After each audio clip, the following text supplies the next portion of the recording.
A stroke occurs when the brain is deprived of sufficient oxygen. The primary cause of a stroke is a blockage in a brain blood vessel, usually caused by a blood clot that becomes lodged in a narrowed part of the vessel. When the vessel is blocked, blood cannot pass the clot, preventing oxygen from reaching the brain tissue, which causes the tissue to die rapidly. Occasionally, the clot may dissolve naturally before lasting damage happens. This is called a transient ischemic attack, TIA, or mini-stroke, and its symptoms generally resolve on their own within hours. Even if someone experiences a TIA, they should seek medical attention, as it may signal the imminent onset of a more severe stroke. Recognizing the signs and symptoms of a stroke can significantly impact the speed of care and ultimately the recovery process.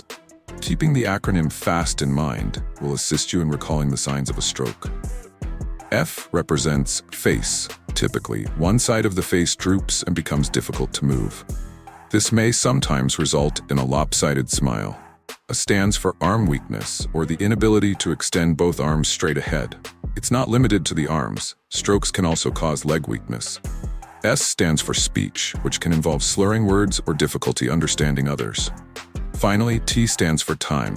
Call emergency services as soon as these symptoms are noticed. Treating a stroke within the initial hours greatly improves the chances of a successful recovery.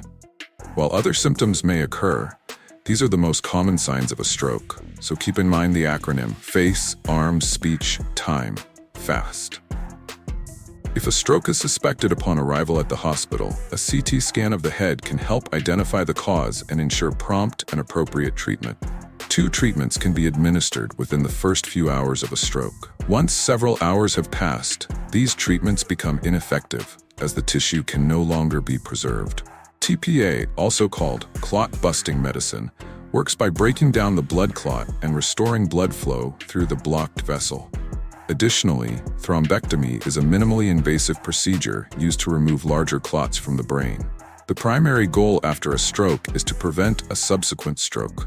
Hypertension, or high blood pressure, is the most common controllable risk factor for stroke. Reducing blood pressure to a normal level can significantly lower the risk of a stroke.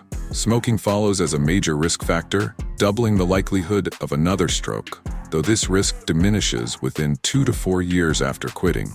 Most people need several tries to quit smoking successfully, so it's crucial not to lose hope after an unsuccessful attempt. Diabetes, which leads to high blood sugar that damages blood vessels, is another contributing factor. Lastly, high cholesterol can cause blood vessels to narrow. These factors can increase the likelihood of having a stroke. The positive news is that these risk factors can be mitigated through lifestyle changes and medication. Daily aspirin can be prescribed to lower the risk of future blood clots.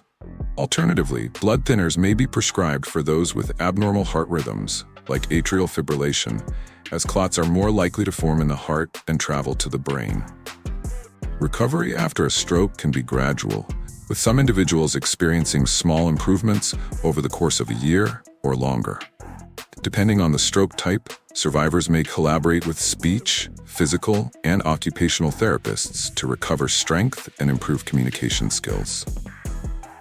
Depression is a frequent issue after a stroke and should not be overlooked. Addressing and treating depression can not only improve mood, but also help individuals regain physical strength. This is why the support of family, friends, and healthcare professionals has been proven to greatly impact recovery.